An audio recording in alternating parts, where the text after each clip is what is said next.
Hello everyone, this is Johannes. And this is Cinema. And you are watching Board Gaming Ramblings. And today we are taking a look at Ezra and Nehemiah. This is a new game from Garphill Games, designed by Shem Phillips and S.J. McDonald. It plays from 1 to 4 players in 2 hours. Yes! This is a new one that is not part of their trilogy series. We're going to call it a non-trilogy game. Like, it's not part of the West, East, South, North, Middle series. This is just like a separate thing, and we backed to the Kickstarter, and it's basically, they're very good at delivering quick. Like, I always back it, I forget it, and then before I remember it again, it comes up. Most Kickstarter games I kind of remember, oh, that's the thing, and it arrives after that, but it's like, oh, it's suddenly arriving, seeing people playing it, and now we played it and we're going to talk about it. I'm going to do a brief overview. Yes. We're not going to do the whole rules thing, but high overview, it's going to be like this. You're going to take a card, you're going to have cards in your hand, you're going to place it on your player board. You're going to play 3 rounds. Each round you're going to play 6 of these cards, so 3, and then 3 on top of the 3 again. After you have played a card, you're going to choose a color, gray, blue, or red, and you're going to do the action that corresponds to that color. That means that there are 3 categories of actions, and basically there's kind of like 6 different actions, so 2 kind of in each of those. Depending on the number of banners you have, so let's say I'm going to choose gray, I'm going to have 4 banners. I will then be able to do that action in the power of 4. There are ways to up my banners, for example, placing a worker over here to get 2 more banners in gray for that action, and I'm going to do that action. After I've done that action, I could do the trade action here on the card I just played, or I could flip one of my development tiles to get better at different aspects of the game.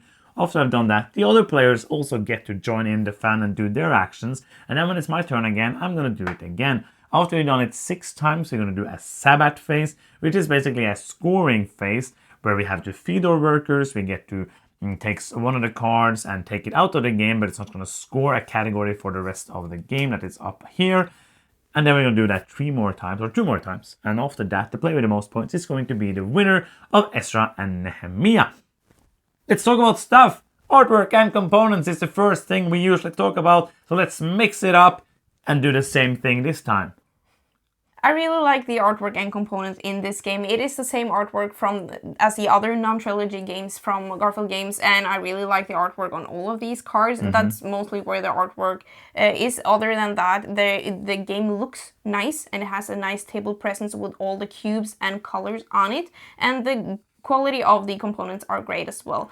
And I have to give props to Garphill Games, as always, for giving out big games in small boxes. The box sizes are very good, and especially in this game. Yeah, I like the player board. It's double layered, and that was very good because you have these development tiles that you are upgrading. There's one thing that I do not like. I got to say first, I like the colors because it's beige like my heart. But I don't like a thing, and that is the placement of these cubes. Because sometimes I play a game and I feel like, was this only played, prototype tested on the screen?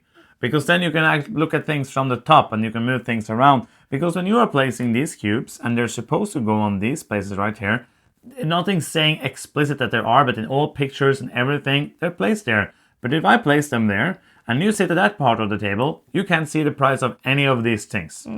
So you have to then take all of these and place it other places, because that's the only way you actually manage to see it. And that's kind of just the thing that annoys me in graphic design. Like, I agree. How did they end up with a solution that was the best thing, when obviously doing just the exact opposite and putting them up here would then not be a problem for anyone, because you could see everything. It surprises me. Yeah, it's just a little nitpick, but it's just weird that wasn't like corrected during playtesting of the game. It's weird. The game also has a rulebook. That's not as weird. Not weird. It is pretty long. It's like 37 pages long, but a lot of it is the solo scoring, like from page 30. So there's like 20 pages of rules or 30 pages.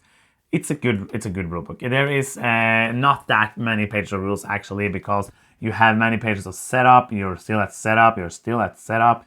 It seems like a lot. And then you have the gameplay overview from page 10. And then you're starting with the main actions from page 12. And then you are done when you get. And there's a lot to see. There's not that much text. I have to say, it still boggles me that Garphill Games chooses to use this what is it called again? The font, yes. Of this, because it's so weird. It's so boring. It's weird. It's kind of very boring, makes the rulebooks boring. But this is one of the better rulebooks I read from Garphill Games because they're not usually the best, especially what they've done, which we have criticized earlier, is that they have like symbols that are kind of vague, and then you just have the symbols. So then on the card you could have like 3 symbols in a row, and you're like, it's kind of like a riddle. What is this supposed to mean? And you have to look at, okay, that symbol means put a card, this symbol means that. But here they have all of the different abilities, all of the cards, all of the scorings, everything is in there. So that is a much better way of doing it. So this is one of the better rulebooks from Garphill Games. There's also player aids, which I really like, as and in this game it was needed as well. It's a 2-sided player aid, so you have the Sabbath face on the one side and the player aid for action face on the other side. I enjoy this. As always, when we play with 2 people, we have done just 1 each, Yes. so we can not have 2 to each. flip them, 2 each. So we don't have to flip them. We played the game. Yes. And it took time. We have played it with 2, 3, and 4 players, and it has taken us between 2 and 3 hours. This is a long game. It is. Especially like the first time we played, 2 hours for 2 people. That's a long time. Then I played 3 players. You weren't in that game. And it was 3 hours. I was like, okay, how is this going to be with 4 players? Then we played again 2 players, and we managed to get it down to 1 hour and 15 minutes. That's good. 45 minutes shorter the second time playing it with 2 players. And 4 players, that was 2 hours and 40 minutes.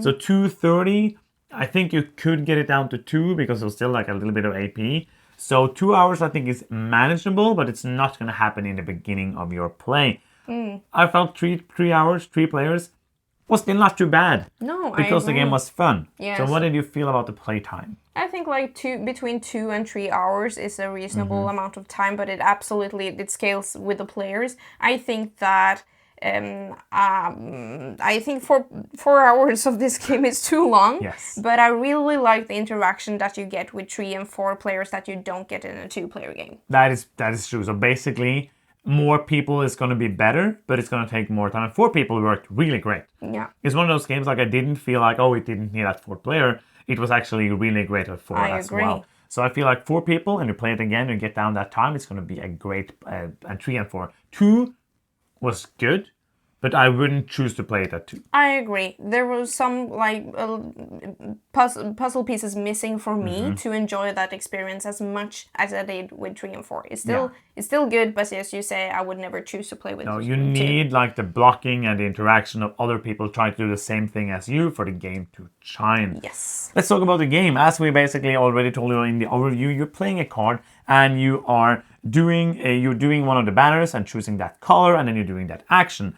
And there is basically 6 actions or 3 actions in the game. You can build a wall. And there's basically 2 actions you can do there. You choose an area and you can remove things, which is kind of an action, and you can build, but you can do both in the same action if you have enough banners. Over here, you can move around this track to get bonus. This is basically a circle, but it's a track. Or you can build or put out people here to get special bonus, special actions, basically special rules for you. And over here you can build up this temple, or you can feed the flame with resources to move on this track to not lose resources or points, and to get bonuses if you manage to be like higher than these 2. I'm gonna lay them down so they're easy to see. You're gonna try to be like at least in the middle or over to get more bonuses at the end of each round. That is basically what you're doing in the game. There's a few things I like. It's a pretty tight game. Yeah. On all kind of resources. It's tight to get the resources. It's tight on there's money and bread. And there's workers. Let's talk a bit about the workers first. Yeah, and the workers are really interesting in this game because you always have too few and you use them for almost everything. For example, here for this action, to get these abilities and scorings, you have to place a worker there. And you also have to feed your workers later, and you have to feed these as well, even though they're locked there for the rest of the game. When you place on, if you build the gates, there are mostly walls, but some gates. Then you have to place a worker, lock him up. That sounds harsh there as well. You don't really lock him up like thematically. he works there now. He works there now, which gives you other bonuses, which are good. But if workers are, as you said, very tight on resources. And you can also pay bread to place workers in here to make this action and this action better, do more stuff there, They're basically. basically working in the temple. And then you don't have to pay bread for them, but I think thematically, like, they got their food from other people, like donations and stuff like that. Like, as I said, we haven't spoken about the theme because we don't know what the theme is. We love the mechanisms Yes. and the baseness of Yes, it. I don't know what Another theme is. thing that you use your workers for is placing on your player board to both get like in-round bonuses, more banners or resources, or at the end of the round you can also place workers on these worker placement places here, and mostly you're going to get the bread that you need to feed these workers. Yeah, because that's kind of tight. Like, it's always halfway through the round, you're going to be like, okay, but how am I going to get 11 bread this round? How is that going to happen? Then there's like this one card where you can trade some bread, and there's bread here and there, and you're trying to get workers, because one worker isn't actually like costing you more bread, because if you don't use him, you get 2 bread from him most of the Yes. time. There's different of these with different variations. Like, if I upgrade this one, I would now get a free bread at the beginning of the Sabbath, and I would get 2 bread and a resource when I go there. So that's super cool. So I don't really maybe not need those resources. So I'd rather just take a lot of bread. But you'll also really want to use the workers other places. So you don't want to have all the workers here at the end of the round.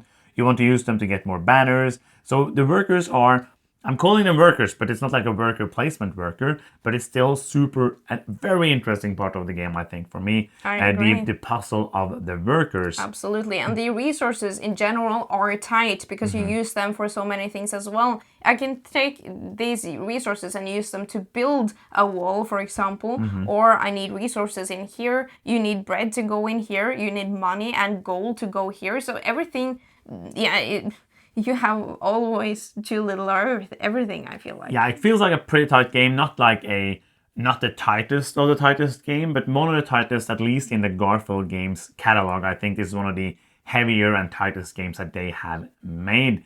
A couple of things that I really like. One of my favorite mechanisms in games is make your own kind of scoring. Yeah. And at the end of each round, you are going to chuck 1 card or 2 at the end of round 2 under here, which then takes away the card. For example, this card is going to be good at the gray banners, letting you build more walls. But if I take this card out of the game, I'm now going to score a point for every wall I have built. And this is now going to score me at the end of round 1, at the end of round 2, and at the end of round 3.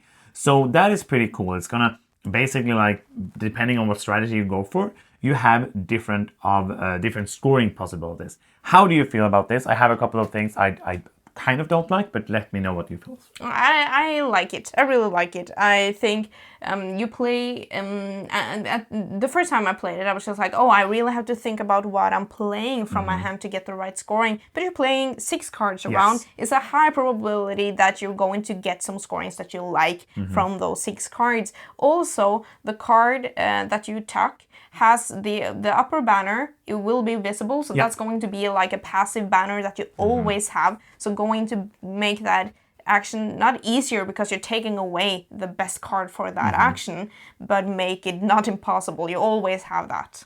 So I'm going to ask you a question. After playing it now a few times, do you feel, this is more into like a variability thing, but this has to do with that for me, do you feel like there's many different paths to go down?